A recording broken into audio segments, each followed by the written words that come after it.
Сәлем достар, қайырлы күн баршаңызға. Бүгін сіздерге өзімнің мантыны жасау жолын көрсететін боламын.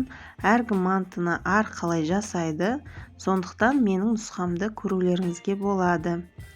Ең алдымен менің арнама тіркеліп алыңыздар. Алдағы уақытта көптеген видеолар шығатын болады. Ең бірінші біз үлкен ыдысымызға ұнымызды салып, тұзды суымызды салып, қамыр илейтін боламыз. Қажетті мөлшерді описанияға жазып өтетін боламын. Қамырды жақсылап илейтін боламыз.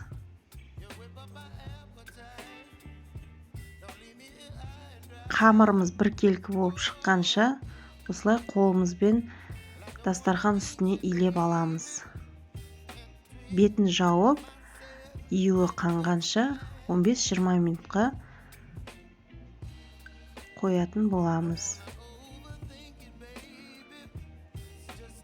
Достар, егер сіздердің қамырларыңыз жыртылып, жөндеп шықпай жүрген болса, онда менің арнамда қамырдың илеуі, жайылуы, құпиялары айтылған видеом бар. Сол жаққа өтіп көрсеңіздер болады. Ал енді салмасына кірісетін боламыз. 1 килограмм фарш болса, оған 1,5 килограмм пиязымызды қосамыз. Тұз, бұрыш және мен сұйық май қосамын.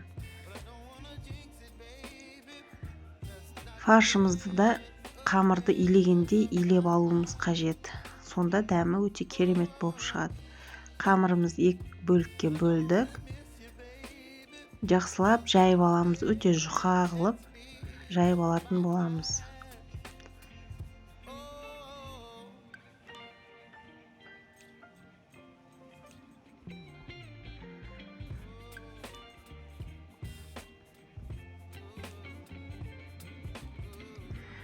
Қамырымызды жайып алғаннан кейін,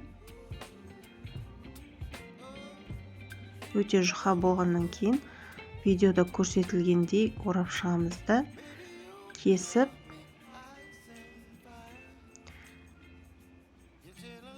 төртбұрышты қылып кесіп шығатын боламыз. Міне көріп тұрғандарыңыздай өте жұп-жұқа әрі жұмсақ қамыр пайда болды.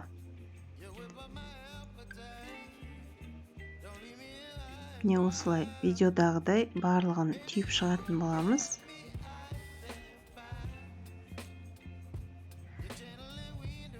Достар, менің каналымда басқа да ыстық тағам түрлері бар. Менің каналыма өтіп, сол жақтан көрсеңіздер болады. Мантының екінші түйілуін көрсетіп жатырмын. Бұндайды гүл манты деп те атайды.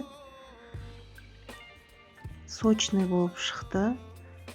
Достар, менің каналыма тіркелуді ұмытпаңыздар. Ас болсын, сіздермен болған Айдана.